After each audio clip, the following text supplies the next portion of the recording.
Alright guys, on the last video I did about the EVs and we compare EV to ICE engines, I mentioned that new companies could get into EV car building a lot easier than trying to engineer an ICE engine. And pretty much I pointed out the fact that mastering the ICE engine process is the hard part, but then you also have roadblocks from larger companies like Toyota and Ford, Dodge, the big ones. They have the patents and they have the relationships so they could get the parts and alloys needed to build ICE engines and mass produce them. But what about companies like Koenigsegg, Pagani? I mentioned Zinger in that video. I mentioned that they're able to come out and make carve a niche for themselves, and I mean a real niche. I'm talking about Koenigsegg in the place of 30 years. I think it came out in 1994. In the span of 30 years, they only made about 300 cars. So the number is a lot less than the thousand I said in the last video. That was just a catch. You know what I mean? But they only made 300 cars, and in the case of Pagani, 400. So in this video, guys, we're gonna go explore Koenigsegg car manufacturing process, why they only make 400 cars, and why this process works for them and companies like Pagani, because it might be the best way to become a new manufacturer in today's day and age with all the roadblocks. This might be an opportunity, and ignoring all the roadblocks and finding a way to succeed in a truly competitive market. Guys, if you like videos like this, leave a like and subscribe on the channel.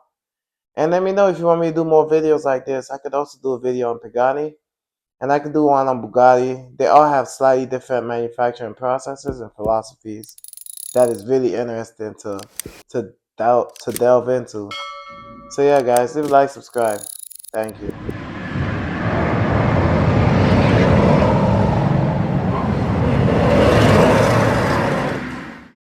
Alright guys, so before we get into the meat and potatoes of this video, I'd like to start with just a brief history of Koenigsegg and Christian von Koenigsegg, because he's pretty much the key and the driving force of this company. A lot of companies, the leader is, but specifically Christian von has a philosophy of no compromise, and he'll do whatever it takes to just make. I mean, even though his cars, no manufactured car is perfect, but he wants his car to feel as perfect as possible.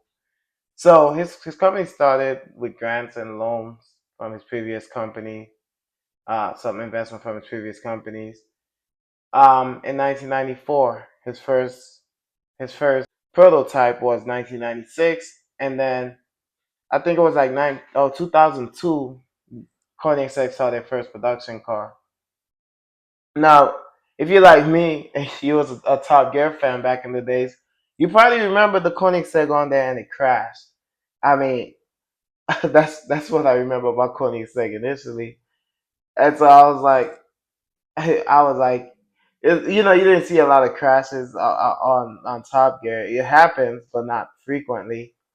And I remember Koenigsegg sending, they fixed the car and sent it back, and just how they received the car the second time around, it was such a big turnaround from the car that crashed. I mean, I don't know. That started my respect for Koenigsegg on that level. They saw a flaw and they adjusted.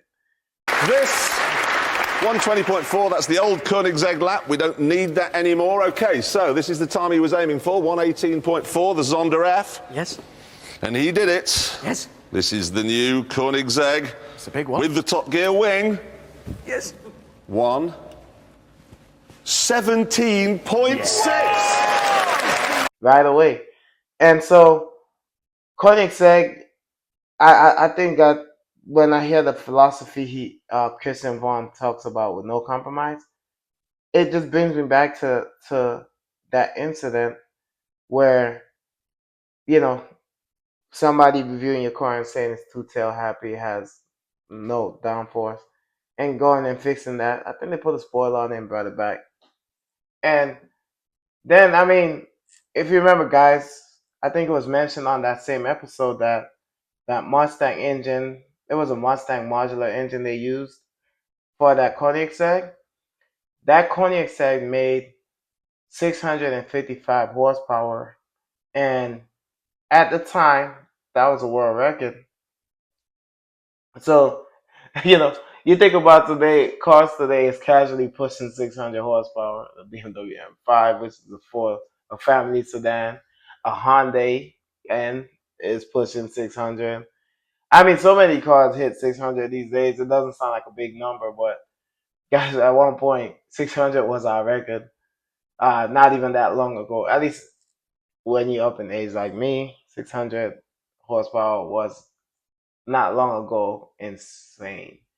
But today, Dodge Hellcat do it, the Charger do it. Like it's nothing these days, honestly.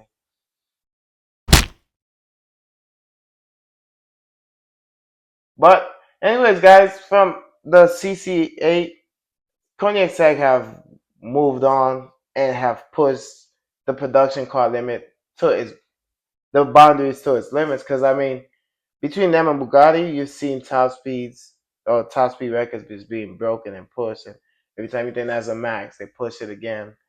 And again, it's that pursuit of perfection. Every time we think the technology has gone far enough, companies like Koenigsegg and like even Pagani or like Bugatti, they push the boundaries. But specifically Koenigsegg, guys, I noticed when I say they don't compromise, I've never seen a car manufacturer build a car like the Agera where 400 of its parts, over 400 of its parts, is built from in-house carbon fiber, hand built. Christian Vaughn on every part of that project.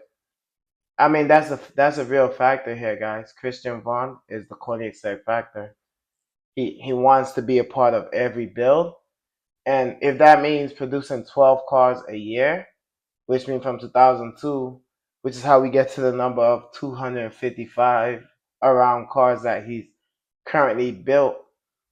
It's because Koenigsegg, I mean, Christian von Koenigsegg wants to be there on every build. He is the driving factor of that company, and believe it or not, he hasn't found a need to push or like force anything and try to keep up with mass production numbers. And that's how these companies are able to come out, these gas companies of recent years. It doesn't sound like recent years, but it's some of the most recent companies I could even think about when I think about ICE engines. They're not going to chase manufacturing a million cars because, I mean, once you start doing that, the compromise you have to make for one is not worth it. And then you got to start competing with companies like Toyota and Dodge and Ford and the logistics and the relationships with companies to get parts. And then, even buying the factories and stuff, you might have to start doing joint ventures. But for companies like Koenigsegg, it's not worth it. I mean, it's better to just, yeah, like I said, start off buying the Mustang modular engine, tuning that thing to what you call perfection at the time, and that's what they had the means to do. And honestly, handcraft a car that people would love and respect. So yeah, guys, if you want to be part of a super exclusive club, Koenigsegg is probably the company you should look for. They're a newer company when it comes to gas engines, at least, or ICE engines, specifically gas.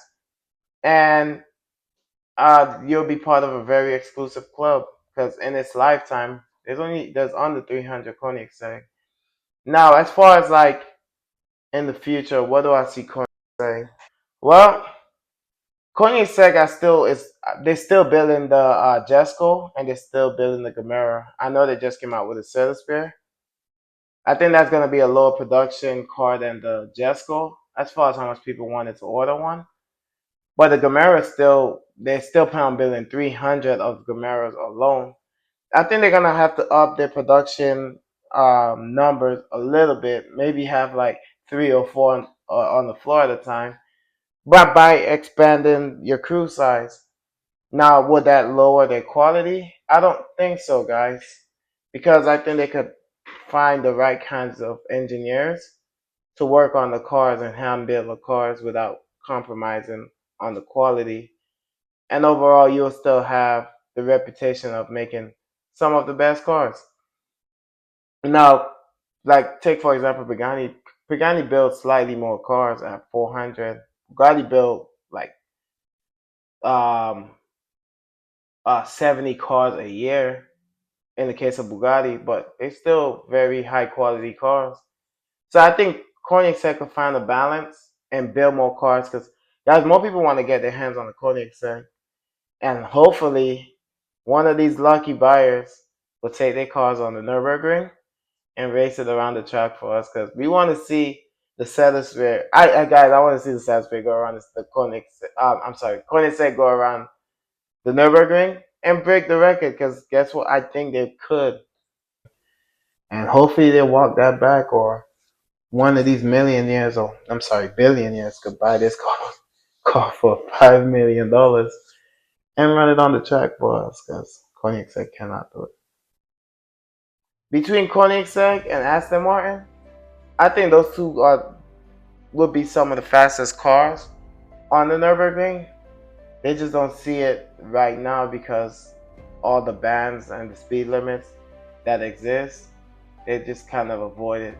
But I want to see them do it, guys. I want to see a customer do it, or Koenigsegg save one of the cars for themselves to keep in like a museum, and probably go use for promotional purposes like breaking the record on the Nürburgring. Guys, if you like videos like this, where we go into a little deep dive of these companies, I plan on making a series out of it. And so if you leave a like and subscribe, comment in the comment section below. Let me know how you feel about it. I really appreciate it, guys. Thank you.